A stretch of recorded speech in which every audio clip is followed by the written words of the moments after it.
I don't know what I was expecting, but I wasn't expecting this.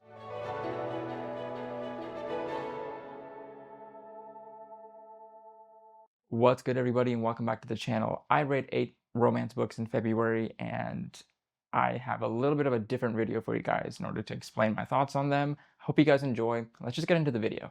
Hi, I'm Heartless Hunter, a highly rated enemies to lovers romantasy. I like to take things at a moderate pace. I'm not a slow burn, but you're also not going to find anything spicy in the first few chapters, if you know what I mean. My story is one of a vigilante witch and the witch hunter who's chasing her. I'm really into magic and adventure, witty humor, and emotional roller coasters. I'm full of surprises once you get to know me. Boring. I don't know what I was expecting going into this, but I wasn't expecting to be absolutely bored out of my mind. There was really no parts of this story that were all that engaging, and the most excitement that I had was the fact that it was over once I got to the end. I will not be continuing this into book 2, and let me tell you why. The overall story, Witch versus Witch Hunter, it's been done plenty of times before, wasn't very new. The magic, the witch magic here was pretty shallow. I think the most depth that it had was the fact that it needed blood to be able to be conjured and used. That was it. And the relationships here were all surface level and shallow. There was really no depth to this entire story. My favorite character was Gideon for the only reason that he made Rune Winter's silk roses and just the dresses as his way of showing affection, and like he would make garments for her because he's the son of a seamster and a seamstress. That's really it. Like his overall character was fine. Everybody else was just meh. So it wasn't the best start to my month of reading romance novels. This is more of a romance fantasy-esque anyway. Like I said, I wish I would have liked the story, but it just didn't land for me. I don't know why it really got as many accolades as it did, but to each their own. Hey, I'm one star romance. I'm kind of like you again, but without the destructive personalities. And much funnier. My story takes place over the span of 8 years. Struggling author Natalie gets a one-star review from bright academic Rob. But why is that a problem? Well, Natalie's best friend married Rob's best friend. Natalie also wrote a very popular book based on their forward lives at the expense of Rob's best friend. With all the time skips, I take things pretty quick, and emotions ramp up to the point of tears. No, not yours, but the characters in the book for sure. Not the best book, really average, to say the least. I read a book like this before last year and I absolutely hated it. So when I realized it was a similar one of a romance spanning multiple, different time skips throughout 8 years, it was an 8 year romance timeline. I wasn't the most optimistic about how it was going to work. Wasn't really I wasn't really into it. I think a couple of the strong parts of the story were, first, the author is not trying to glorify the artist's struggle, right? The female main character trying to be an author and the struggling artist trope that she had going on obviously wasn't working. And a lot of stories we see them trying to push this trope in a more glorified way, and this author said no, it sucks. You Not everybody can make it work. It's not all rainbows and roses, and sometimes you have to find a real job to really get through it. On the other side, usually if one party is the struggling party, the other party is this glorified or has this glorified profession. And on the other side, where the male character had this research position in academia and it was very glorified, and he was really supposed to like what he did because his father was also a PhD in academia and stuff, and that part of it also wasn't glorified. It sucked. It's mind-numbing, it's jarring, it's not interesting, you don't get to do what you want to do all the time, etc. It really did show the struggles of both sides, and I appreciated that. The romance was fine. I think I think the way the main conflict that was strung through the story was interesting. The female main character writing a story that's heavily, not loosely, heavily based on her best friend's husband and his quirks, and you make a bestseller out of it. You're basically making a bestseller out of your best friend's husband's lesser than ideal qualities. Let's just put it that way. The comedy in the story kind of fell flat for me, for the most part. I think overall it was just a very average 2, 3 star read for me. I didn't think it was anything amazing. I would really only recommend it as like a pastime. Like if you got a weekend, try it out. I liked it more than the one I read last year, but it really wasn't up to par for me. Hello. I'm The Wedding People, a dark rom com about a failed suicide attempt at a hotel where a bride is supposed to have the best, most expensive wedding of her life. I certainly come with trigger warnings, so read at your own caution. I'm one of those stories you have to get to know in order to appreciate me. I take things at a moderate pace. I'm light at certain times and oh so heavy at other times. But most of all, by the end, everyone has the closure they need. This was probably the best one that I read this month. I think I enjoyed my time in this story the most. I was surprised at how much I enjoyed it by the time I got done with it. I loved everything about the book. I couldn't find something not to like about the book, essentially, in this case specifically. I'm a big fan of dark humor, and the author really towing the line between making jokes about attempted suicide and affairs and death and things like that, and not going over the line into what could be uncomfortable or maybe not appropriate. None of that happened. Like it was very well done, very very well done. I think it was very interesting how the author took this. There's just like unspoken trope. Maybe not. Maybe it's not fair to call it a trope, but the idea that a lot of times when people unfortunately go through suicide attempts and they come out on the other side like a changed person, like they've almost faced death, and so they know what it feels like, and now for some reason their personality's just completely changed. It it's kind of how it went here. That's kind of how what the author was showing is like once they were faced with death and they chose death over being alive, and what that does to a person really makes them see life in a new perspective.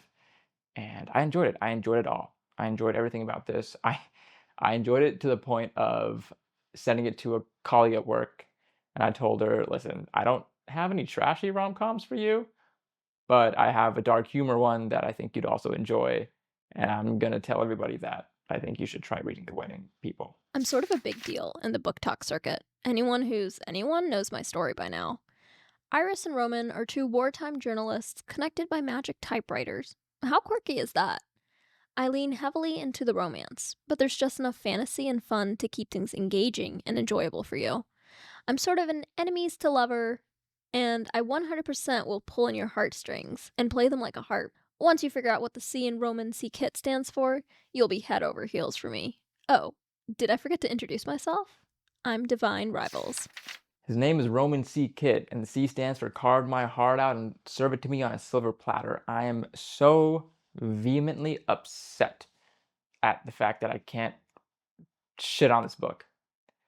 I'm very upset that it is worth all the hype that was going on about it when it was originally being released. I know it sounds weird to say. I just have a bad rep with overhyped books, and so I was expecting this to be overhyped so I could shit on it later.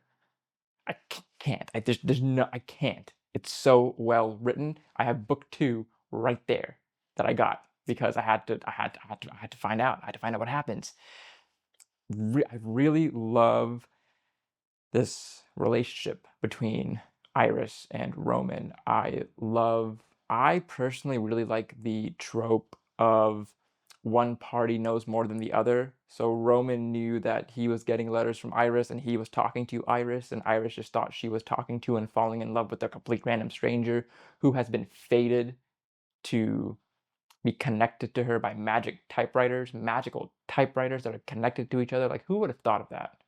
Who would have thought that my typewriter, when I type something out and I fold it into thirds and I slide it underneath the door of anything, closet door, bathroom door, who knows, and it gets transported to the other typewriter that this is connected to, Who would have thought, right? Because there's 3 of them. First of all, can we talk about that? There's actually 3 typewriters.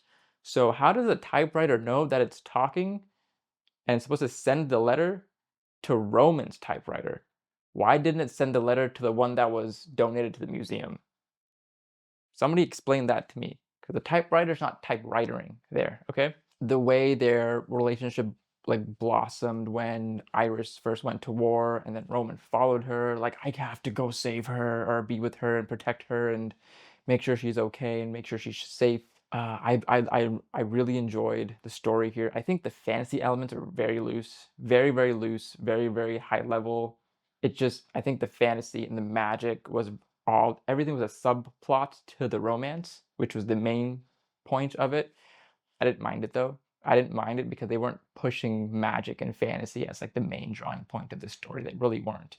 So um, Rebecca Ross really had a very good balance between just having enough fantasy and lore and things like that to keep like the world going and the world building going, but really focusing on the core of the story, which is the romance between Roman and Iris. And I have one question. When you're typing on a typewriter, how did Iris get the strike through and the underline effects to happen on a typewriter? Did she do that herself, like with the pencil?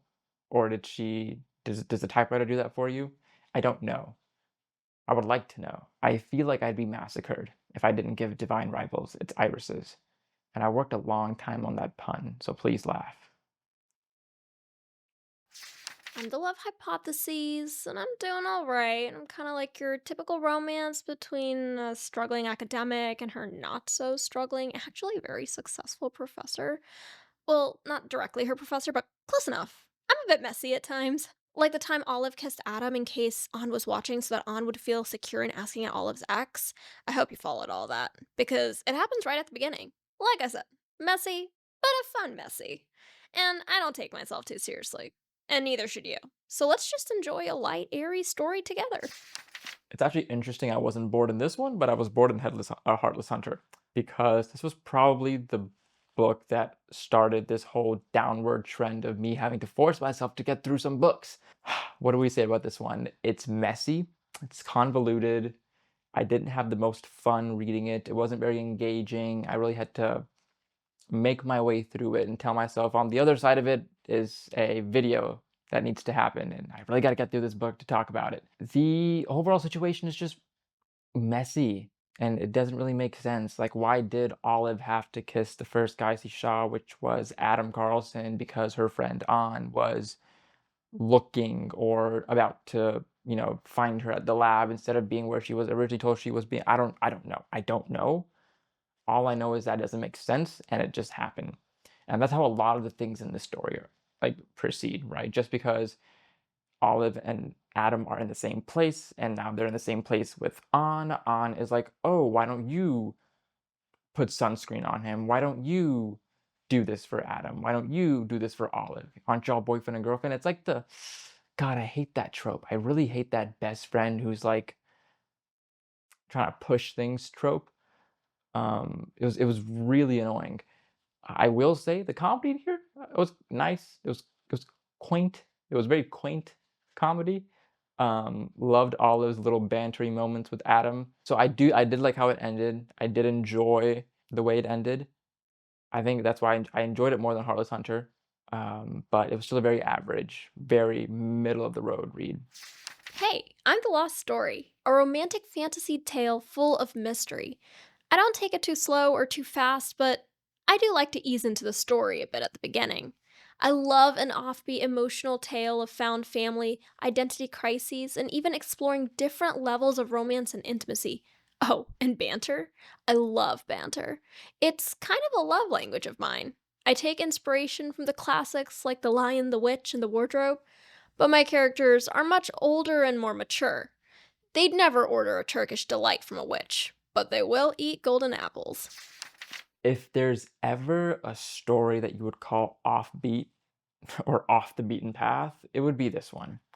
The Lost Story has solidified Meg Schaffer to me as one of my must-buy authors. If I know she has a book out, I'm gonna go buy the book. I'm not gonna go research and buy all her books immediately, but if I see a book in front of me that's Meg Schaffer, I know that I'm probably going to like it, maybe even love it, because I loved the Wishing Game and I do love the Lost Story. I couldn't find anything wrong with the book when I read it. It started off a little bit quirky, a little bit like weird in the way that Jeremy, one of the main characters, was being very vague with the other main character, Emily, and like who are they trying to find and why are they trying to find her? What does Jeremy know? What is he not letting on? What is he not saying? Who is Ralph, who is Rafe, who are these characters and stuff, right? But then by the end of it, I loved all of these characters. I loved the world they were in, this mix of like adult Narnia, not trying to, there's no annoying middle-aged or middle kid trying to sell out his entire family for Turkish delights. I always hated Narnia specifically because of that. I always hated Narnia because of that kid. But this story did everything amazingly. These are like what, 26 and like middle age, not middle age, but like true adult people, like late 20s, early 30s, true adult individuals. I loved the romance between Rafe and Jeremy, how Rafe had to remember all of his memories and how Jeremy had to stop contact with Rafe in order to keep their memories alive. How there was the romance between them was great, but there was this intimacy between Skaya, Jeremy, and Rafe based on their history that I really loved how close they all were. And then when you add Emily to the mix, it makes this like found family trope where none of them really had a family, but they had a family within each other, with each other. I loved that so much. There's a little bit of trauma in this one. There's a little bit of abuse, childhood abuse, trauma in this one. So be careful when reading it. You should just read the book. It left me feeling warm. It left me with a smile on my face when I ended the story. It left me happy, left me very cozy by the end of it. So Meg Schaffer, I'm familiar with your game. I like playing the game. I know you like writing the game. So let's continue playing this game. Tag me in, coach. Hi, I'm Funny Story. Sorry I couldn't be there in person. My story ages like fine wine, but not in the way you'd expect. Daphne was engaged to Peter, and Miles was with Petra. Everything came crashing down when Peter returned from his bachelor party and called off the wedding with Daphne because he was in love with his childhood friend Petra. Now, Daphne and Miles end up living in the same apartment because neither has anywhere else to go at this time. Funny story, Daphne gets an RSVP to Peter's wedding and, in a panic stricken moment, tells Peter that she's dating Miles and they're coming to the wedding together. Now, let the awkward, emotional, heartwarming romance story ensue. What are we gonna say about you, huh? So I read Book Lovers by Emily Henry last year for one of my February romance reads, and I was thrown away by how amazing it was, and I thought Funny Story might be the same. So let's try Funny Story.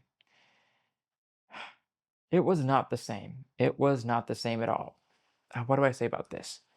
I originally expected Funny Story to go in the storyline of Daphne told Peter that she's coming to the wedding and she's bringing somebody. Peter says, you didn't have a plus one. Oh, they have their own invite. Oh, you're coming with Miles. Hmm. Okay. So I thought it was going to be Daphne and Miles fake dating their way through Peter and Petra's wedding, having all of these like random scenarios and situations and occurrences that would have been like funny and witty and quippy and all that stuff. No, no, that wasn't it. That it really was not that. It had a lot more substance. If I had written this book, it would have been very surface level. It would have been a comedy sketch for a TV show, and that's about it.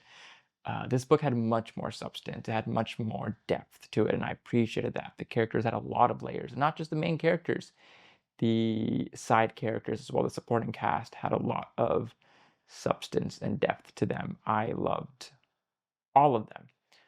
I loved the friendship that blossomed between Daphne, a 33-year-old woman, a librarian, and her colleague Ashley, a 40-ish year old woman with a divorcee with a son. I loved seeing like that friendship blossom. I really enjoyed Miles and Daphne's, awkward relationship blossom into a really, really funny story of a relationship and a romance. Really enjoyed how Miles's and Daphne's like families came into the picture. Miles's sister Julia bringing like her living with them and their family drama. Daphne and Daphne's father and Daphne's father's Starfire coming in and that family drama. I think it was a very, very nice read. It wasn't as funny as I was expecting. I didn't have like the witty humor that book lovers did that I was kind of hoping for. But it was a good book nonetheless. It was very, very good. 3 stars, maybe 3.5 for me. I would definitely recommend it to anybody. I think it's great. Good amount of like generational trauma type shit going on here. It was a great read nonetheless. I really enjoyed my time in it. I'm glad that it was actually an impromptu eighth book to the month because I was done early and I thought I kind of want an Emily Henry book. I like resorting to Emily Henry for some of my rom-com books. I should have looked into this one a little bit more before selecting it, but I just kind of chose whichever one was available at the time. And I'm glad I did. I'm glad I did. I'm the Ornithologist Field Guide to Love, and I'm just gonna stop it right there. I couldn't get through 2 chapters of this, okay? I could not get through the entire thing. It wasn't working for me. I just could not do it. It required 200% of my brain power when only 50% of it was available. It's not you, it's me. That's how I felt, right? And here's the problem. I don't think I can read historical British prose. I think that's the issue. I think it's a me problem because it didn't work with Miss Percy's guide. It's not working with the ornithologists. Okay, I would have really enjoyed learning how ornithologists fall in love. I would have really enjoyed learning how birdiers interact with each other or birders or whatever they call them, right? I think maybe I would have enjoyed the names of random birds around the world. Could not get through it. I couldn't. It would have hurt me. It would have hurt me a lot to do it, and I didn't want to do it. I'm so sorry, but it would have hurt me, and I don't think you want to see me hurt. I was on a deadline. I had to. I had to stop it. I couldn't. I just couldn't do it, and I'm sorry. I'm actually not sorry. Well, there you have it. I hope you enjoyed this little quirky speed dating style of a video. I kind of wanted to make it a little bit of like a reality TV-esque with the side angle that you see a lot in a lot of those like talking to the camera sections, along with thank you to my partner for voicing in the books. I had a fun time. I had a fun time scripting those. I had a really fun time with this video. So I hope you enjoyed it. If you did enjoy it, I would really appreciate it if you would consider sending it to somebody else who you think would enjoy. Um, just so you can get this to more people. I, like I said, it was really fun to do. If you did like it, leave a like, leave a comment. If you're new here, subscribe. If you're not new here, bring in more people. Let's bring in more people to the archives. Let's have some fun. And I'll see you guys for the next video. Peace.